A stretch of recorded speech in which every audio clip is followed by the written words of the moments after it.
Live from Thornbury Creek at Oneida, this is Locker Room with Local 5 Sports Director Bert Griffin. Now your host, Bert Griffin. The Packers were one and done in the playoffs this year, and Green Bay was bruised, battered, and beaten in the city of brotherly love. Now a long offseason awaits, with the NFL Draft coming to Titletown, and that's the biggest positive moving forward. Get ready for our final edition of Locker Room. Good evening and welcome to our final edition of Locker Room. Unfortunately, that is because the Packers lost to the Eagles on Sunday, and now Green Bay will get ready for that draft here in Titletown and look ahead to 2025 moving forward. Here to break down that final game against the Eagles and the entire season, three-time Super Bowl champion Harry Sidney is in the house. Hello there. How we doing? What's up, man? What's up, buddy? How we doing? It's a shame that it's coming to an end this year, man. I know. Didn't want it to happen this soon. I was hoping we could be out here till February. It'd have been nice, but we got to be realists too. Look, Green Bay's good, but they're not great. And we'll talk more about that in a moment. What surprised you the most about what happened on Sunday? Look, Philadelphia beat them in week one, and the season ended the exact same way it started, just in a little bit of a different way. What surprised me was that Philadelphia took no prisoners. They physically went after Green Bay, and Green Bay couldn't stand up. I mean, how many different injuries or stupid penalties, the mental mistakes, it's like the game was too big for them. And when I say that defensively, man, you hope the defense played this good. They balled out. They balled out, but offensively, you take away Josh Jacobs in the run game, and offensively, it was non-existent. And look, from the get-go, Harry, kickoff return, Keyshawn Nixon, yes, it might have been helmet to helmet, and yes, he might have recovered, but that didn't matter. You start a game that way, it is just deflating. It's deflating, but even in that deflation, the defense kept them around. Now, the thing that you have to understand about fumble, and I heard people talking about it, and he had possession. When you fumble like that, the guy that gets up with the ball is the guy that has possession. Right. And they're not going to say, oh, he had it for a split second before everybody jumped on him. Right. It's wait and see. Unfortunate situation. Big games, you don't want to do that. That's not how you want to start. And look, Jalen Hurts hits Jahan Dotson for the touchdown. And look, it felt like this game could have been 28-0. Thankfully, it was only 10-zip. However, they didn't score, and Green Bay never capitalized on the small opportunities that they had. Well, here's the thing about it. That 10-zip or whatever seemed like it was 30. It seemed like it was. It felt like the game was over. It seemed like that, and especially on the touchdown. You know, we talked about pass rush all year. We always talk about pass rush. I think the quarterback had 5-6 seconds to throw to read across the whole field. You in a game like that, man. Guys got to show up, and later on we talk about what the team needs for next year. There's going to be a couple of those things that they need for next year. Well, Hurts had all day to throw the football. All day. I mean, it was. Like and he was horrible. You look at his numbers. He's coming off a concussion, and he was out of he didn't play since 3 weeks ago. You lost the game when the starting quarterback threw for 131 yards. Yes. That can't happen. That can't happen, not in a playoff game. Look, second half, too, he hits Dallas Goedert, whatever you want to call it, and he just stiff arms Carrington Valentine all the way down the sidelines for like 25 yards for the touchdown. It felt like then, even though Josh Jacobs had a little bit of redemption. Yes, he did. I mean, we'll talk about him more in a moment, but it just never felt like they could get it. They were stuck in the mud. And when you're in popcorn, they talk about wrap up. Yeah. Not only did he not wrap up, when he didn't wrap up, Goddard decided to stiff him. If it was basketball, he would have been posterized. Yeah. There'd have been a poster that's been made of what happened. Then the guy scores and runs out. And then on the sideline, you see McKinney having a conversation like, what happened? Yeah, he kind of got in his grill a little bit. You're not supposed to do that, but all pros can do that. But he also he wasn't like pointing fingers. He's like, young man, here's what you need to do. Coachable moment, right? Coachable moment. Yeah, so they get back into the game a little bit, but then Philly just kind of salts the game away. They lose not only, first of all, Christian Watson last week against the Bears. Romeo Dobbs goes out of the game with a neck-head injury, Yes. and he's coming off a concussion. Yes. Then you lose Jaden Reed to a separated shoulder, and he gets blasted. They just, dude, they didn't have enough arrows in their quiver. Well, They ran out of options. It reminded me of, Harry, do you remember Tampa Bay back in when you were coaching? I remember Jeff Thomason and Mark Chimura running down the field on a Hail Mary. And Antonio Freeman might have been the only true wide receiver at the end of the game. They didn't have enough healthy bodies. Well, and what you look at on that first interception that led through, Darius Slay, one of the best corners, he had no fear. Yes. Of that receiver running by him. And when you're on an offensive team, like you said, Watson got hurt. Different guys went down. But when you have no number one receiver, defenses can play you any way they want to. They don't have to roll to anybody. Yep. They can play one over top and say, okay, who else is going to beat us? That's one of the biggest things. Philly, Yes. they could rush 4 only. And you remember the late, great Fritz Shermer. Fritz Shermer. No blitz Fritz, because he knew if I get you home with 4, I don't have to rush anybody and else. you don't have to do gimmicks. You don't have to do any of that stuff. And that's basically how Philly, they knew that they could just, 4 guys, we got you. Rush, go get it, and the corners could cover the receivers because nobody's scared. And the only guy that really scared them was Josh Jacobs, the running back. Right.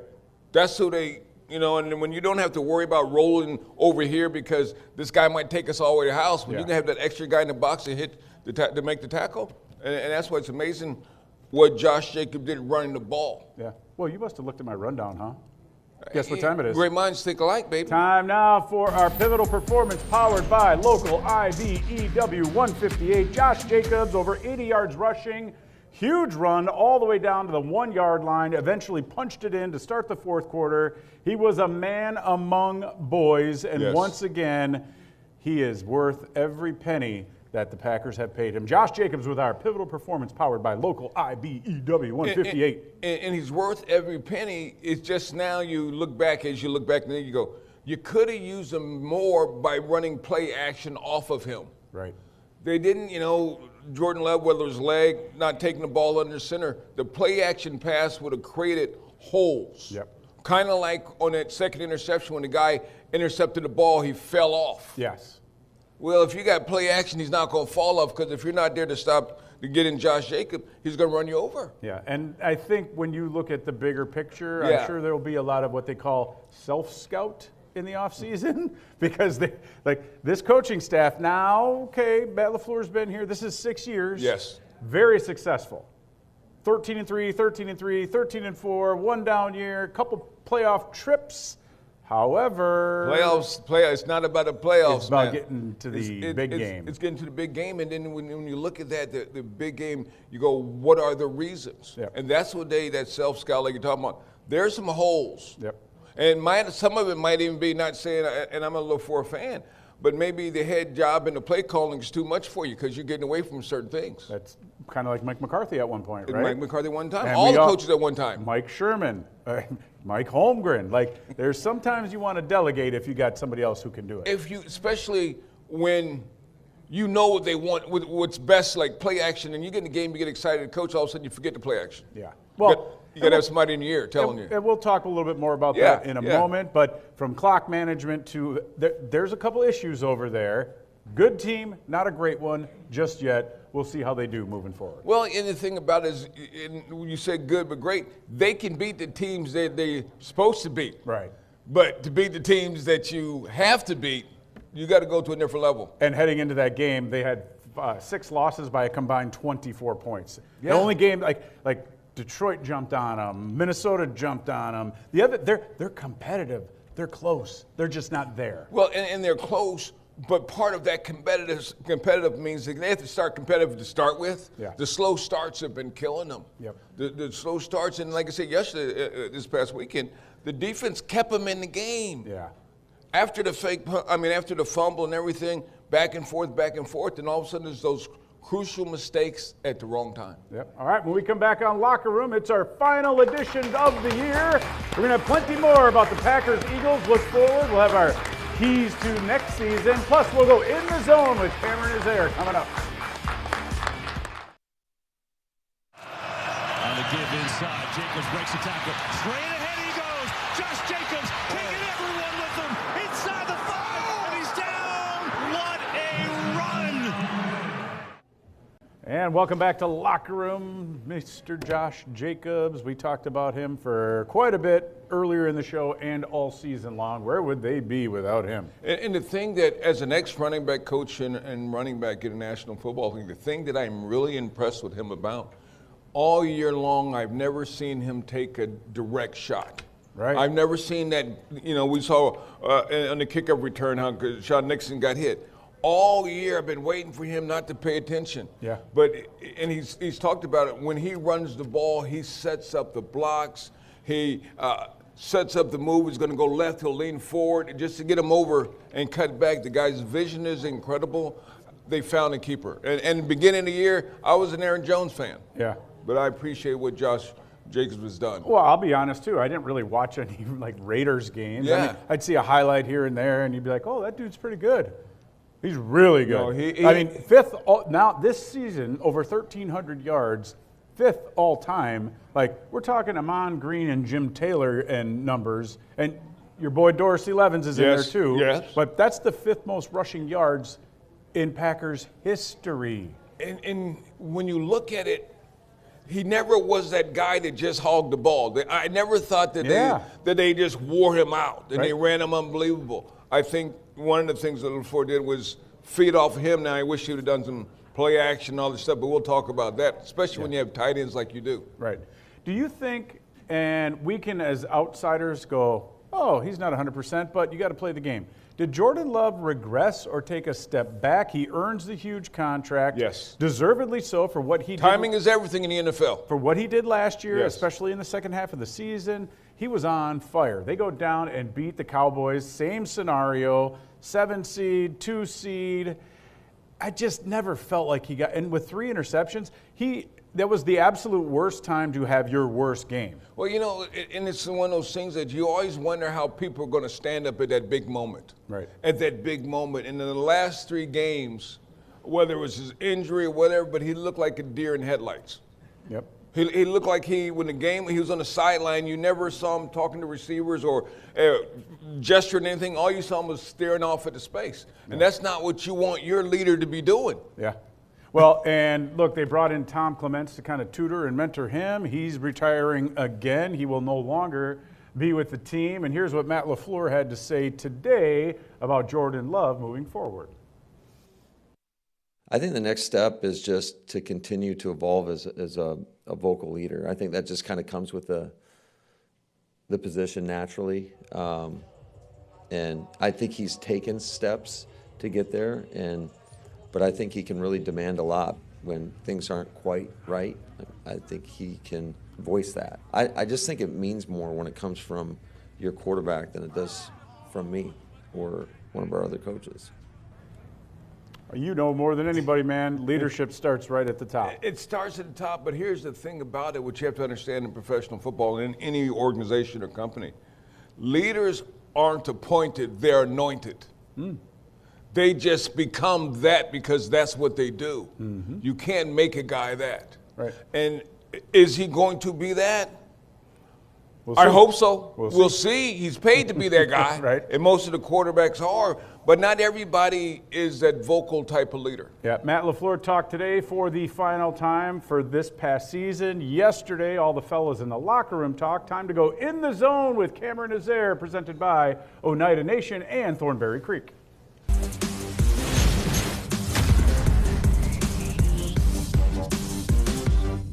I mean, as a team, we need to wake up. I mean, everyone talks about how we're just not okay with just making the playoffs, but we have yet to, walk the walk. We know what it takes, we just got to, be fundamentally sound, protect each other, protect the team, protect the ball, little things like that. We just got to find ways to clean that up and be better for the team. Well, clearly not the end of the season the Packers would have wanted, falling short in the playoffs, but when this team reflects on the last 24 hours, they know just how thankful they were to play for this group. There's a lot of special people in this locker room, a lot of special people. And I think this year, especially, it's my first year, but it felt like there's just a lot of love for each other, a lot of appreciation for just a sacrifice that everybody has put into, getting to this point. I'm so appreciative, man. So grateful for the guys in this group, man. The coaches, staff, medical staff, like everybody. I know I've been in the business before where you might not be seeing the same guys as you saw. So you got to take it all in, man, and love on one another, wish everybody the best, and hopefully come back with a greater mindset next year. It's always like, emotional wreck, just because, every year it's going to be a different team. Just loving guys and putting our arms around young guys and just telling them that, making the playoffs is hard. You know what I'm saying? Like, I done play with players that's never been to the playoffs. I don't want them to ever take this for granted. Just got to keep getting better. That's it. Just teach them that. It's tough, just seeing the guys clean out their lockers and stuff.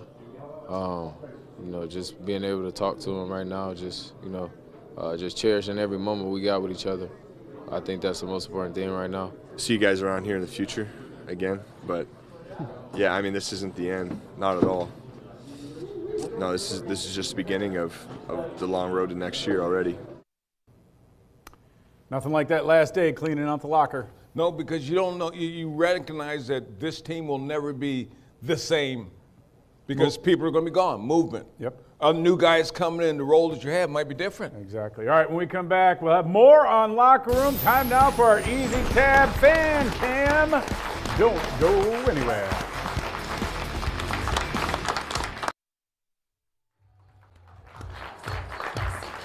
Welcome back to Locker Room. Fawn Billy jamming the tunes. Gotta love that, right? Got a little head bob. She's going on. She's jamming. Jamming over there. Like yes, that. Sir. All right. Jeff Hafley, year one, defensive coordinator, 4-3. We've talked about it. Did you like what you saw this year? I'm giving Jeff an A. An A? I'm giving him an A because at different times he's developing Edgerrin Cooper. Yep. He's a player. You got different times, different guys have played, considering they got a lot out of when they didn't have, they were missing the one pass rusher because Luke Van Ness, did he play this year? Yeah. The number one draft pick? I know what you're going with. No, he did a lot with things that didn't show up. And Rashawn had those, I don't want to say great moments, but every now and then he'd disappear too. Well, it kind of reminds me of, and no disrespect, Clay Matthews was amazing.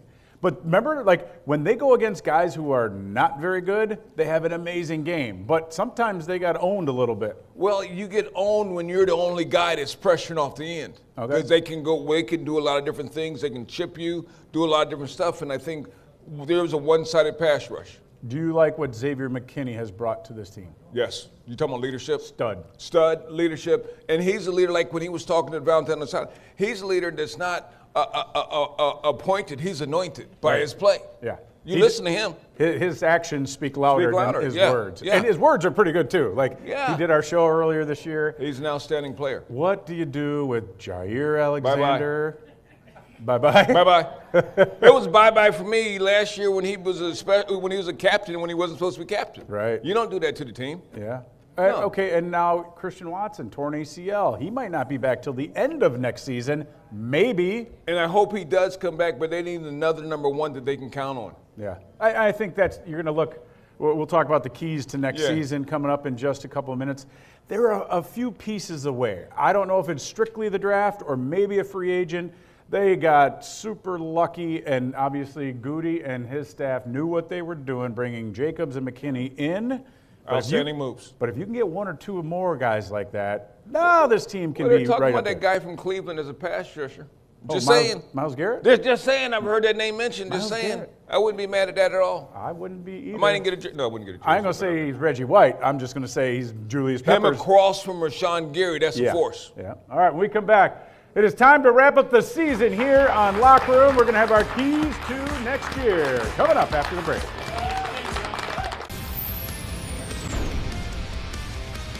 And welcome back to our final edition of Locker Room. Keys to next season brought to you by the Dispensary. Get a real cover corner, another pass rusher, and oh, by the way, I don't know, do well in the draft. Do well. You got places to build it. Don't just build it.